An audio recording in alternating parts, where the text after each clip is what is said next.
full-time entrepreneur, the 9 to 5 job imposes a set of routines, a set of rituals in your day to day, right?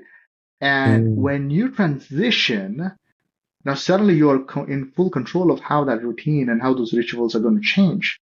Try to lowball software founders and try to offer like 2 or 3x their revenue, whatever, or EBITDA. That's even worse. And Yeah. it's like the unit like you can offer that for a coffee shop or a gas station, but you don't offer that for like a high margin software business. But so back to what you do with e-commerce and merchandising. From an organizational psyche perspective, those organizations are ready to adopt AI, to adopt these technologies because they understand the type of efficiency that these technologies can bring for them. Additionally, I think that band is where the problem is felt the most. They don't have big teams, but they have big catalogs. They have a large customer base.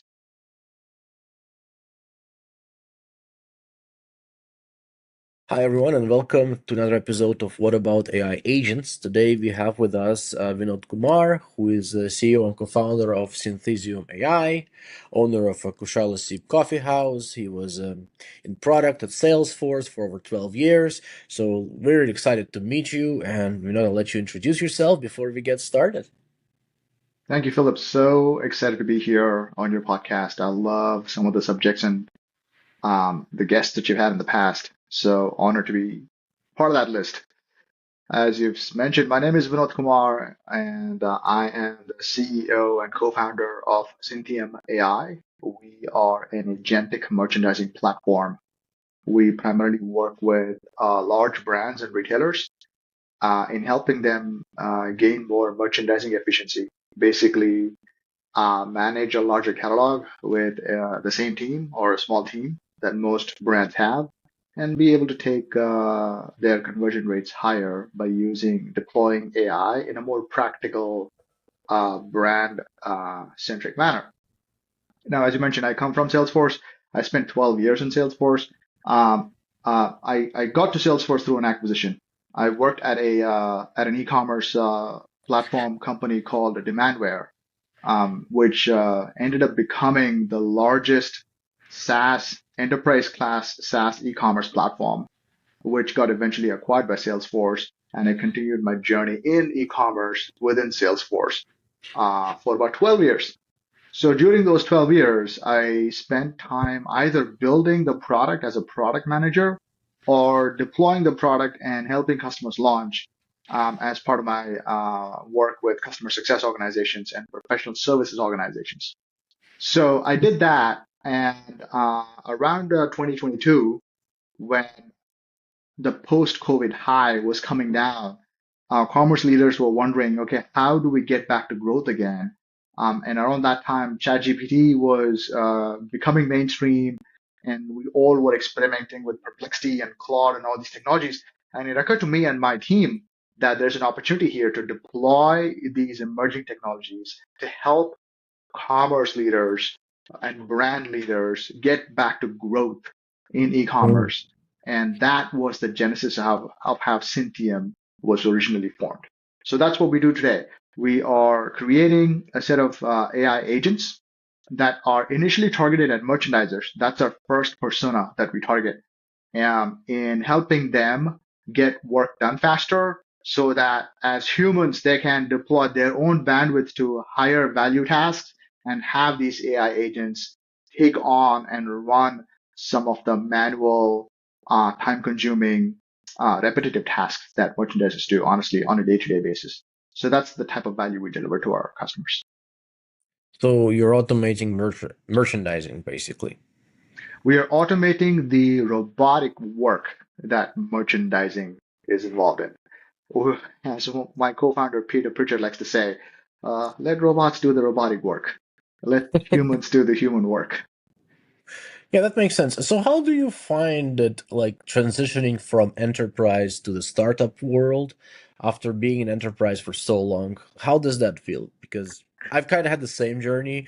A company I was with was acquired. We became part of Ericsson. I stayed there for like 6 years. Then I founded a new company. And, like, tell me about your experience of kind of switching over and, doing that startup thing again. That's such an interesting question. And to be honest, I've done so many podcasts. No one's actually asked me that question before. This is the first time. So to me, this has not been a big of a transition because, like you mentioned, I actually own a couple of small businesses. So my wife and I, we started a coffee shop in our local neighborhood.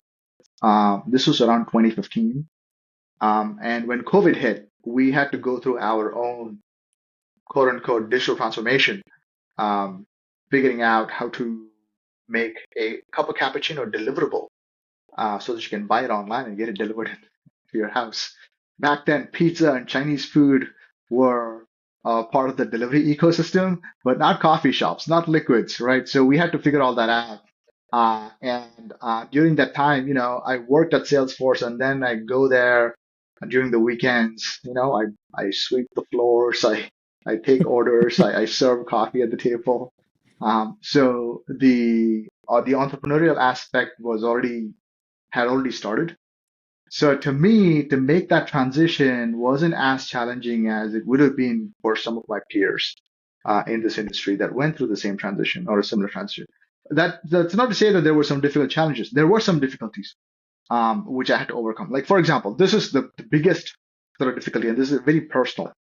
Um, when you go from 9 to 5 and to being a full-time entrepreneur, the 9 to 5 job imposes a set of routines, a set of rituals in your day to day, right? And Mm. when you transition, now suddenly you're in full control of how that routine and how those rituals are going to change.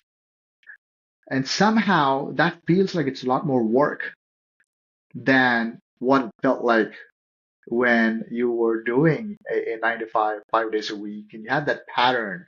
You used to go to the office at 9 o'clock, work stops at around 6 o'clock, and then you have Saturdays and Sundays free for yourself. Not always like that. There's always some level of, these days weekend work exists and late evening work exists. But to some extent, that pattern was already established, and you break away from that pattern, adjusting to creating a new pattern as a full-time entrepreneur and then adjusting to it was probably my biggest challenge.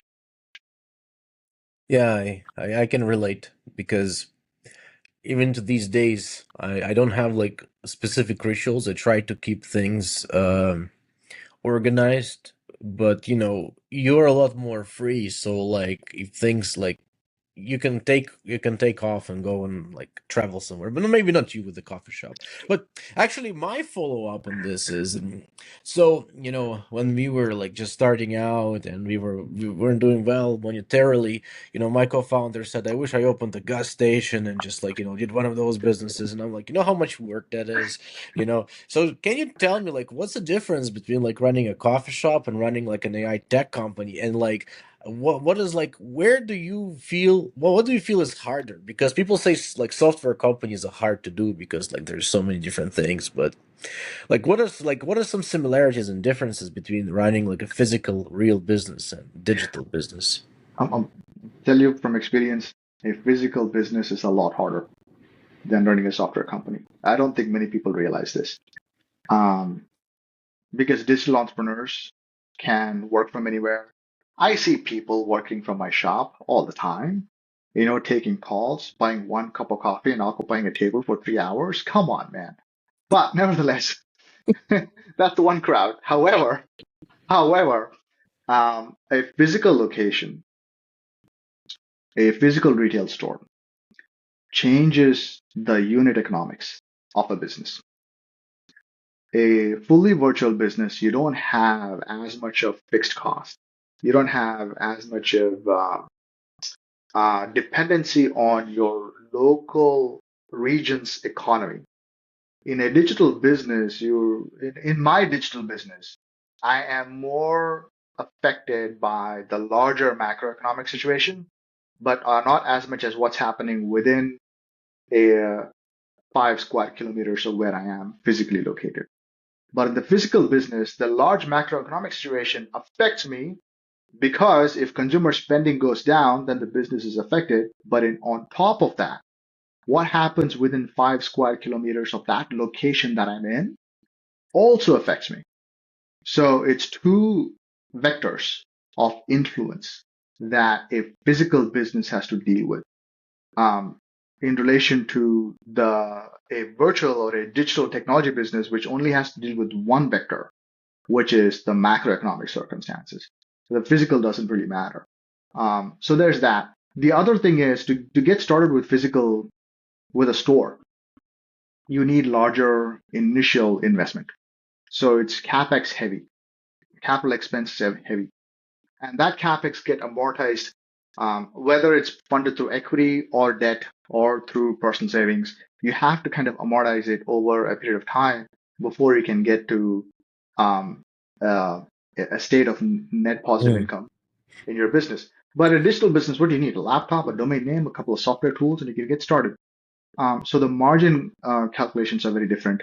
The path to profitability is very different. And that's why, to a large extent, private equity and venture capital are attracted to software businesses because it is so capex light and it is so easy to get started. And the unit economics are great because once you get to a certain scale, the unit economics get so much better.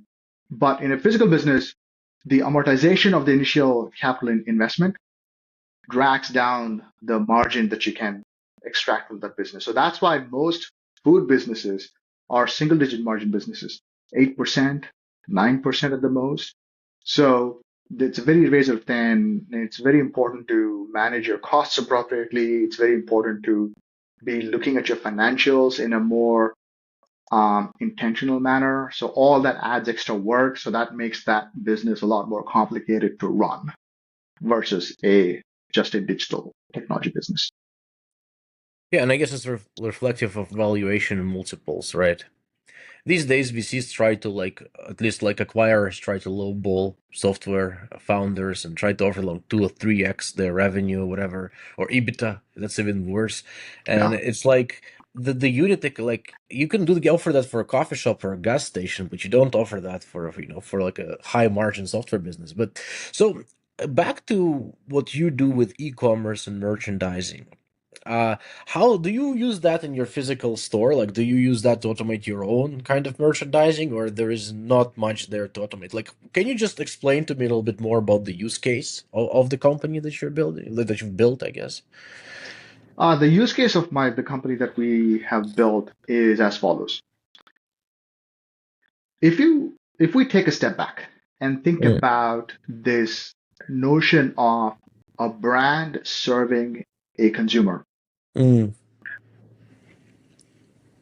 the consumer has a set of needs and the brand is trying to figure out what's the best way to service those needs. Like, for example, if you are a runner, I go to the gym. So if I'm a consumer for fitness footwear, as a brand, the brand needs to figure out, okay, what type of fitness footwear do I like, and what type of footwear would make sense in the market.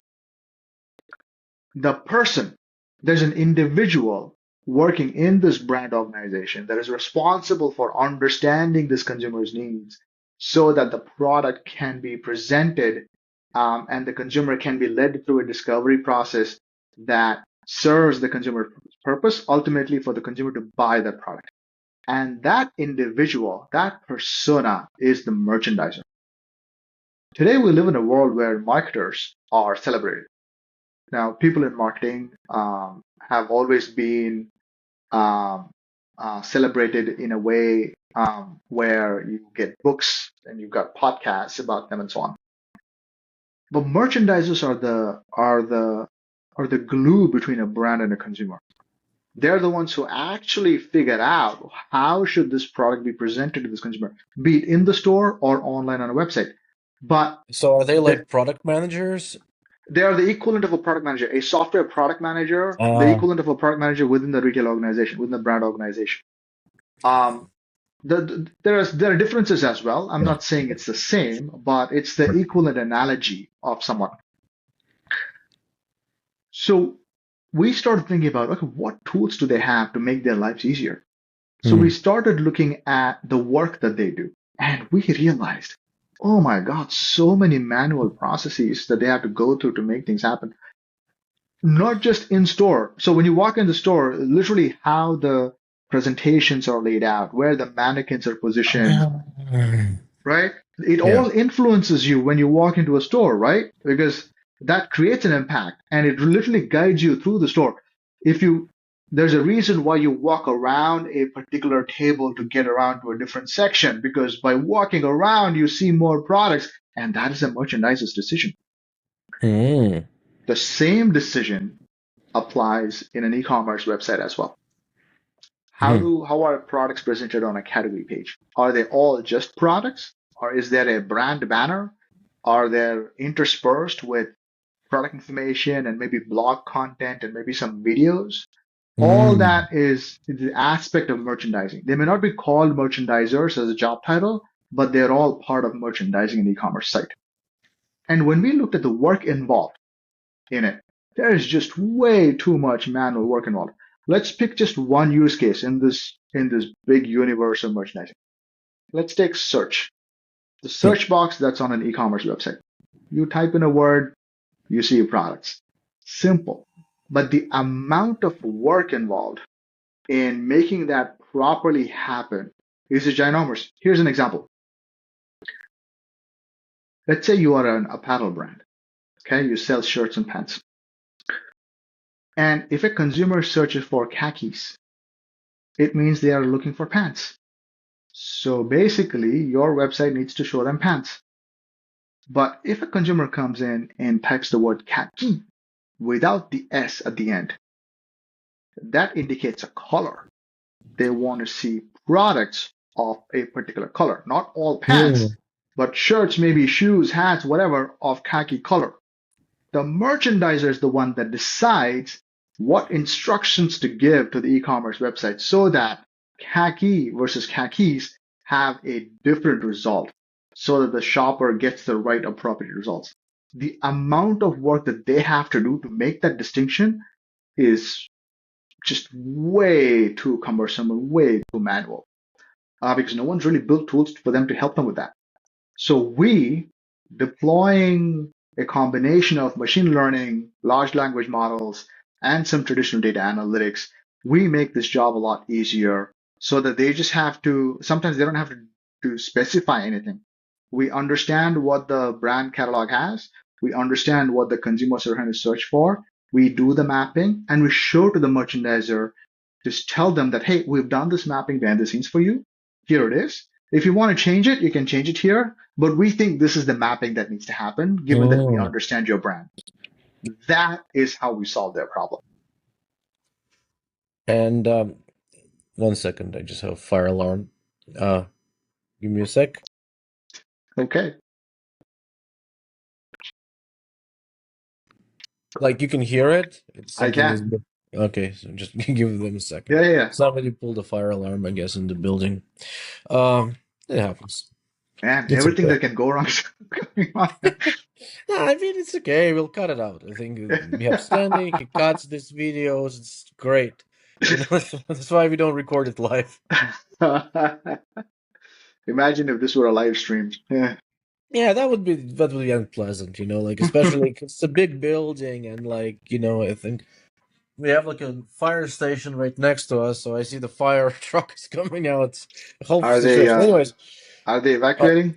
There's no real fire though, right? Some could it could be just a false alarm. oh, 90% of the time, maybe some like worker went and he smoked at the staircase or something because it's cold outside. We have like -5 or -10 today. It's freaking Toronto and it's been Is ridiculous. it -5 today?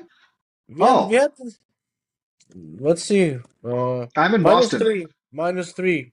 -3, huh? Man, you're not that We far, had but you're snow. still. We had snow yesterday. Oof.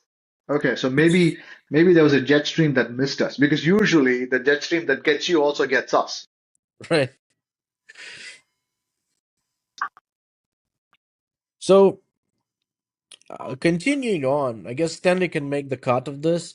But like my question about the kind of the the whole merchandising thing. So basically, you have some sort of models that you trained, and these models, they're basically used to optimize the merchandising experience and to create this recommendations engine. Do you use like LLMs as well in your setup? If so, how does that work, and how do you leverage agents?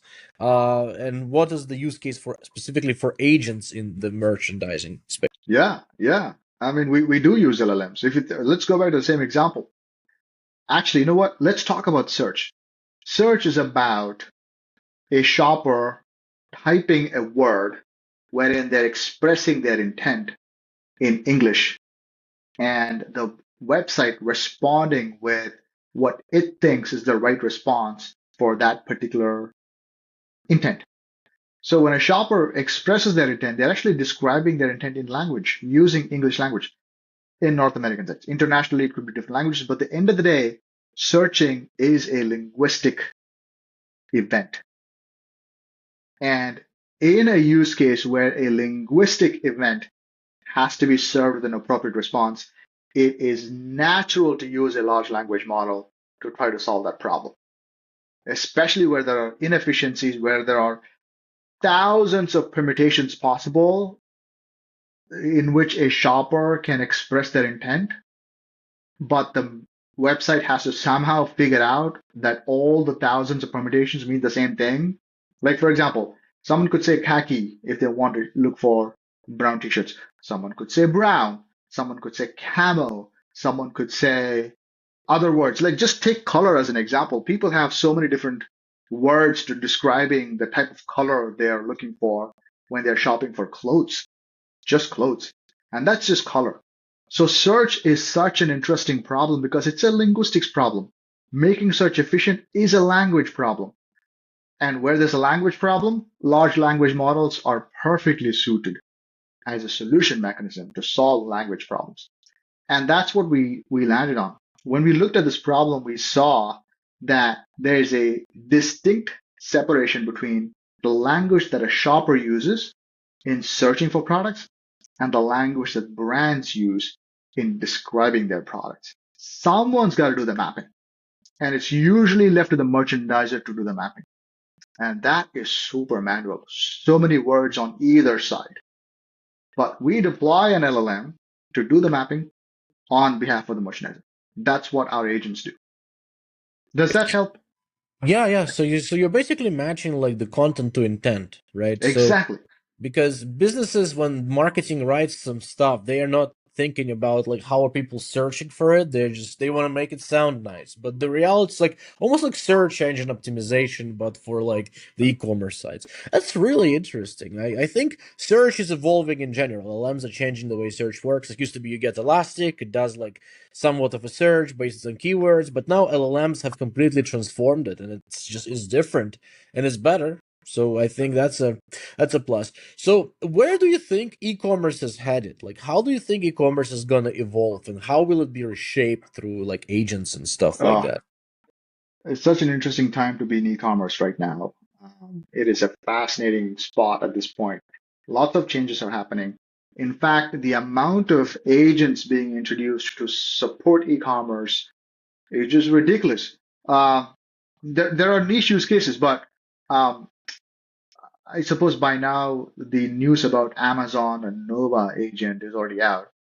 And and the Nova agent is interesting because it can shop on behalf of the shopper, but even on external sites not restricted to Amazon, which is pretty mind-boggling if you think about it. For the first time ever in the history of Amazon, Amazon is saying, it's okay, you don't find the product on Amazon.com, I'll help you find it outside, but I can do that. It is crazy. So that is happening. So when that starts to happen, so that's one trend. So shopping on behalf of a shopper, of a human being. So that's one trend. The other trend that's happening is, for the past 20 years, we've been trained to use what I call Googlish to search for stuff, right? We've tried to express our intent in keywords because we know that works better, because that's how Google worked. So we use the same technique and approach, when searching on e-commerce as well, right? But with the advent of ChatGPT, with the advent of Perplexity, our own behaviors are changing. We are slowly evolving from using Googlish to using fully formed sentences to describe our intent, to describe our desires. And that changes the game. It hasn't completely become mainstream yet, but it is starting to happen. I'm sure there's, well, I've seen data that it's happening, especially in the long tail of keywords, and it's slowly starting to become mainstream.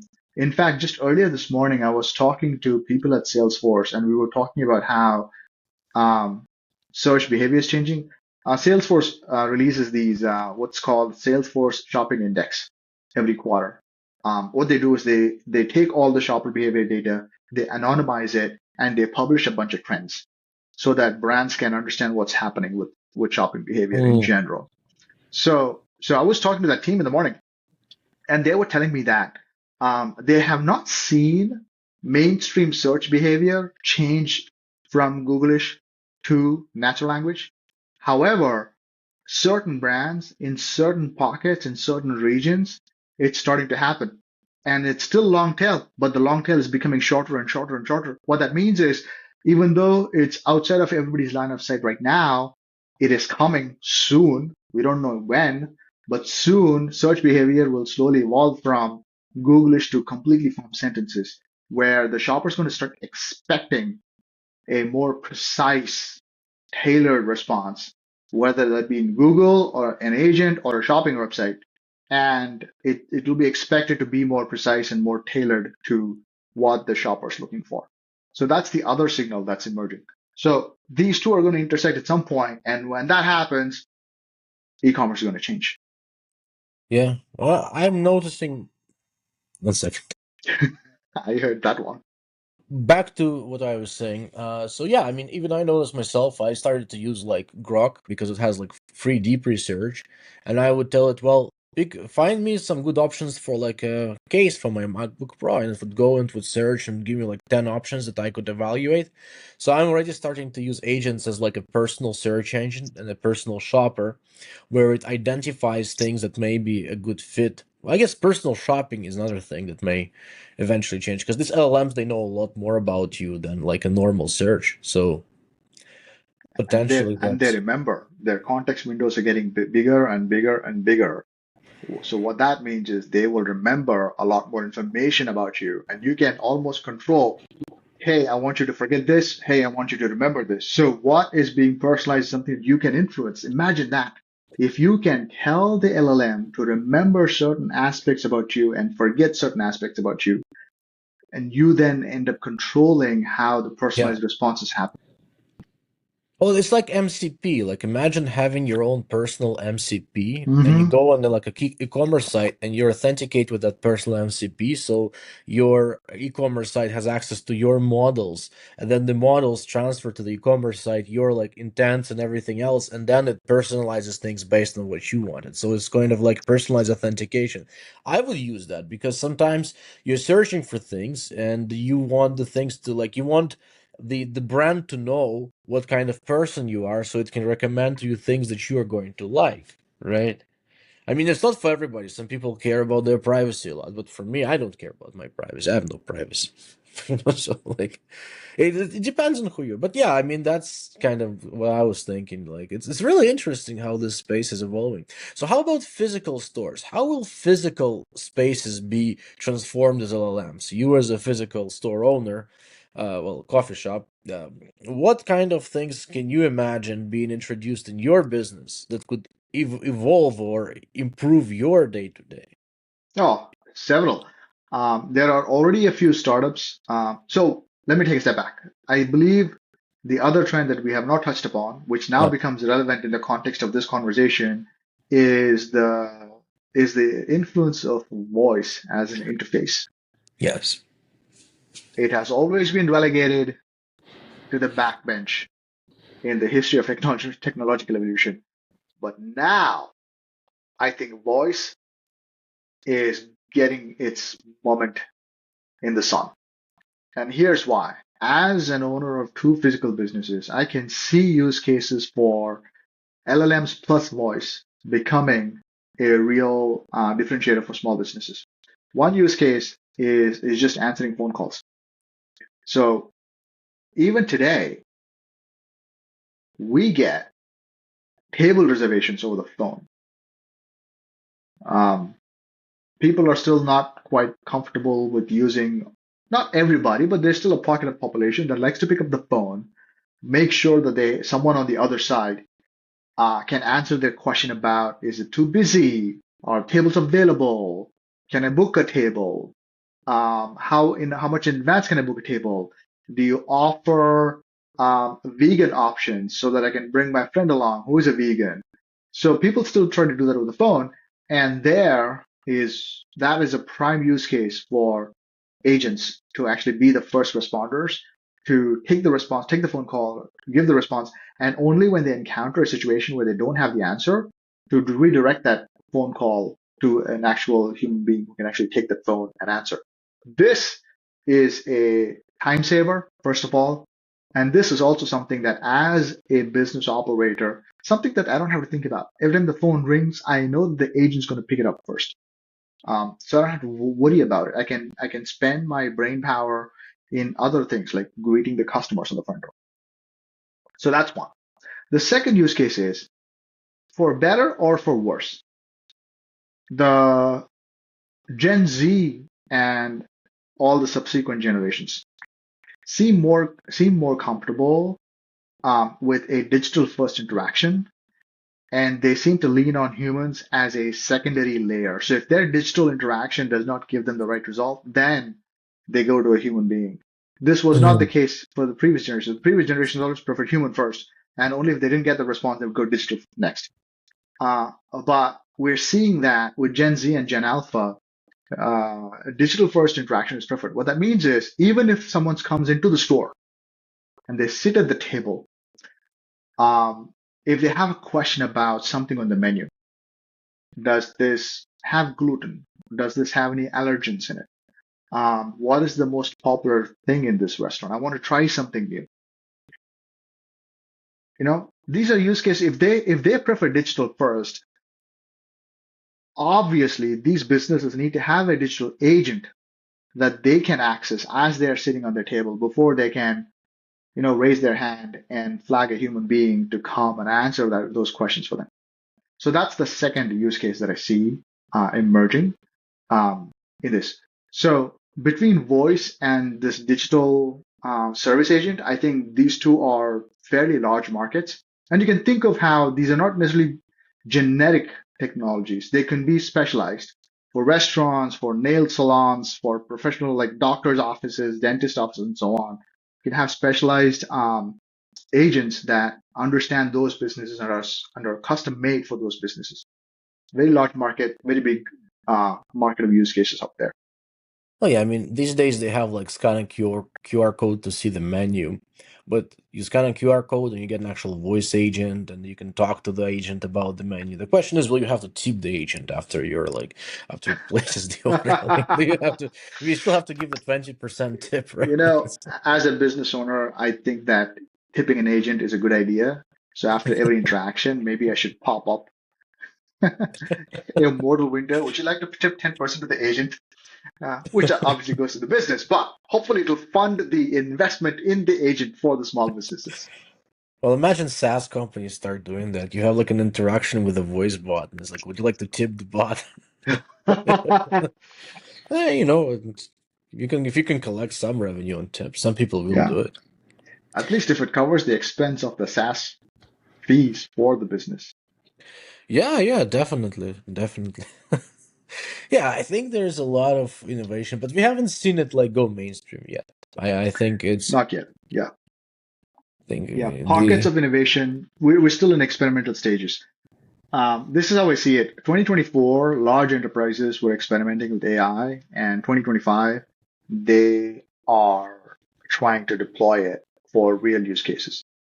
I think 2025 we'll start to see small businesses experiment with AI, and over the next couple of years, slowly start adopting them once they really realize the value that they provide to their businesses.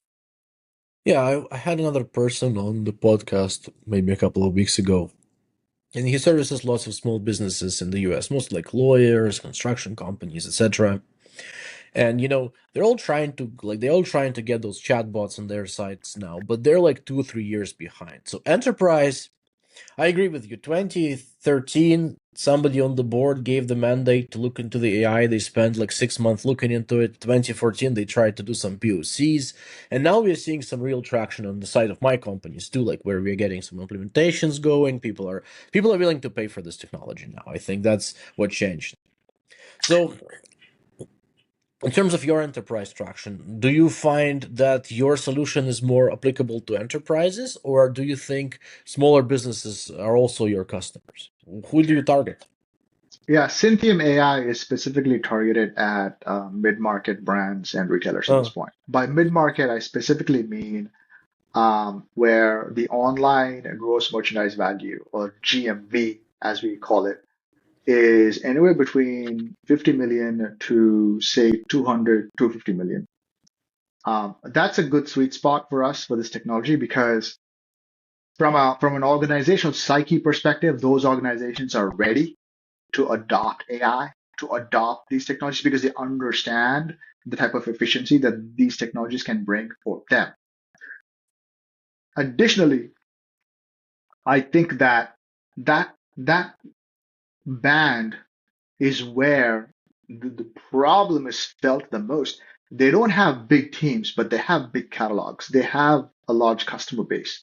But given their size, sometimes the size of the team is also small, which means merchandisers are also expected to do more with mm, with a small team. And in those circumstances, Synthium really shines. When you have a small team and you're trying to figure out how to work through a large catalog, how to optimize the catalog for site search and discovery in general, Synthium really does well. So that's our sweet spot at this point in time. makes a lot of sense because you need data to work with. At smaller scale, they don't have the data, so this it's very hard to connect things. And I guess at mid market to like large enterprise, they have a lot of data that you can actually recommend things on. Makes perfect sense. So, do you think that the e-commerce experience is going to stay the same, or are we looking into e-commerce completely shifting towards like voice agents that like recommend things on the phone? Like, are e-commerce sites going to die? Or like, what is the your prediction? I know, like, not in the next 5 years, but like, let's look 20 years ahead. Yeah, that's interesting, right? So if I had a crystal ball, if I could see the future, man. But right now, there's so many things are in flux. It is incredibly hard to do any guessing. However, one thing is for certain. This is actually a Jeff Bezos quote. You can strategize based on what is not going to change. So instead of looking at what Mm, is changing, try to look at what is not changing because then your strategy will be more sustainable because you know that those things are not going to change. So let's look at it from that lens. What is not changing? Consumers want more choice. Consumers want more value, like they want to pay mm, less for more value. And consumers also want um, to to shop wherever they are instead of going to a brand. By that, what I mm, mean is consumers are now starting to be more distributed in their shopping behavior. They shop online, in store, on search engines, and a whole marketplaces, and a whole bunch of other places. So those three things are not going to change. If those things are not going to change, what's going to happen if we extrapolate what's happening in e-commerce today? It is quite possible that shopping channels fragment to such an extent that a brand has to manage more than 2 dozen different touch points, most of which they don't own. Like, for example, mm, Perplexity Shops is one such thing that's already emerging, where you can go to Perplexity, you can run a search, and within Perplexity, you can actually complete your transaction, which is mm, crazy. So if you think about a brand like L'Oreal, if you go and look for face cream, how is L'Oreal as a brand presented in your search results? How can a merchandiser influence that so that you mm. end up purchasing L'Oreal and not their competing products? how does a merchandiser or a brand influence these 2 dozen different places where shoppers are now suddenly searching and shopping from, right? It used to be only Amazon and brand.com, but now it's, you can trigger a shopping experience from within Google, from Yeah, Perplexity, from so many different marketplaces. Now, suddenly Amazon is saying that you don't have to buy from Amazon.com. We'll take you to wherever the product is available. So now suddenly it's becoming so fragmented. The fragmentation is only increasing. What that means is now suddenly you have like 2, 3 dozen places that the brand has to worry about, care about, as where shoppers are. Shoppers now seek convenience and value. We know that. So shoppers continue to seek convenience and shoppers continue to expect that's going to be convenient to purchase your product. Then the brand has to figure out what is the role of my website and what is the role of all these 2 dozen different places where a shopper can purchase my product from. And how do I influence it? How do I control it? How do I make sure that what a shopper sees in Perplexity is consistent with what shopper sees on my e-commerce website?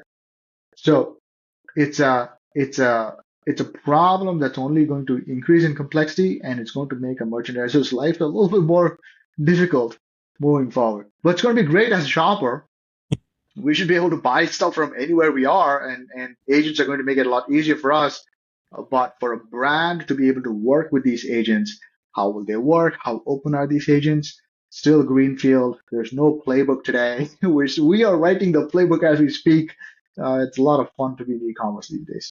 yeah.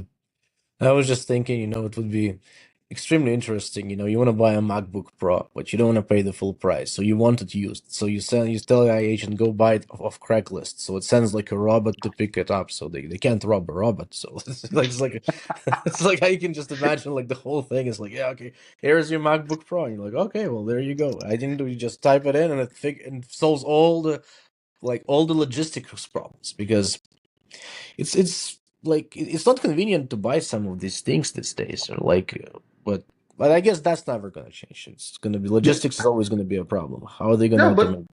but think about it. Do you need a store? Can it be just a pickup point, like a Yeah, warehouse where the robot goes yeah, and picks it up? So if I'm selling MacBook Pros, do I need the investment of a store with fancy lighting and a Genius bar, or is it just a bunch of shelves? yeah, yeah. I mean, I would rather robot just bring it to me and Yeah, the thing with these robots, if you have like one of those like Tesla robots or whatever, deliver it to you. Like if you live in a condo or something, like it goes through the security just fine. It's a robot that can authenticate itself. Like remove all this human delivery people and just have robots, and that's gonna change that experience. yeah, Anyways, yeah, just a, just an idea. yeah. So yeah. So I think this was a very, very interesting conversation. Absolutely loved having you on the show. Vinod, I think what you guys are building is really interesting, and that's your space is especially interestingly being disrupted by the agents. Thank you so much for coming. There is I would love to have you back again, maybe in 6 to 8 months, just to see how things are, if you're open to it. And I would like you to take it away. So maybe some people who are in the commerce space, or like some people who are building something cool in the commerce space, and they think it may be interesting to integrate with your solution. How do they find you? How do they reach out? How do people get in touch with you? Um, First of all, Philippe, it was great to be on this podcast as a guest. Thank you for inviting me. The best way to reach out and get in touch with me is on LinkedIn. I spend, I don't know, 6 hours a day there. We have a very active presence. We have several parts of our team there. So they could either DM me on LinkedIn, my DMs are open, or they could ping the company account, Cynthium account on LinkedIn. We have people there as well. So if there are folks out there who have interesting partnership use cases, we are open to hearing about them. We have a very innovative team that is always interested in new innovative ideas. So ping us on LinkedIn and we will definitely get back to Perfect. Thank you so much for being on the show, Vinod, and hope we can see you again soon.